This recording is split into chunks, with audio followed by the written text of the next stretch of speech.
বড় ননদের বাসায় দাওয়াত ছিল, তাই সবাই মিলে বের হয়ে পড়লাম দাওয়াত খেতে। তো গাড়িতে তেল ছিল না, এর জন্য তেল নিয়ে নিল এখান থেকে।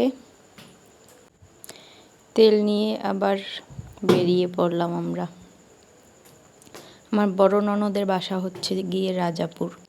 আরশের চশমা খুলে যাচ্ছে, এর জন্য বাবা বারবার ঠিক করে দিচ্ছে।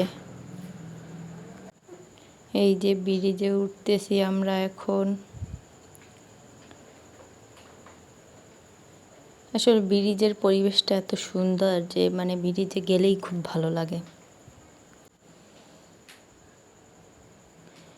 কি সুন্দর আকাশের ভিউ, নিচে নদী উপরে আকাশ, খুব ভালোই লাগে এখান থেকে যেতে আসতে। দুই বাবা ছেলে মিলে গাড়ি চালায়, আমরা মা মেয়ে পিছনে বসে আছি। এই যে আরও সেবার গাড়ি চালাচ্ছে।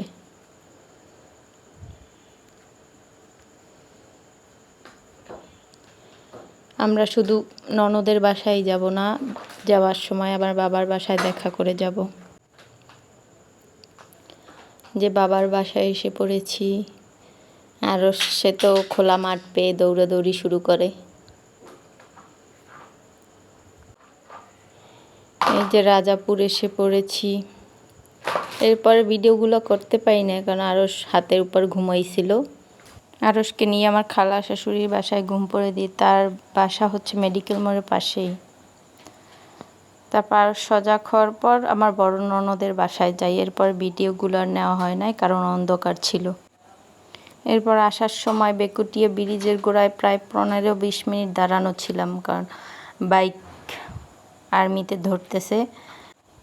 মাথার হেলমেট, কাগজপত্র এসবের জন্য আমাদের কাছে একটা হেলমেট ছিল, এর জন্য 15-20 মিনিট দাঁড়ানো ছিলাম।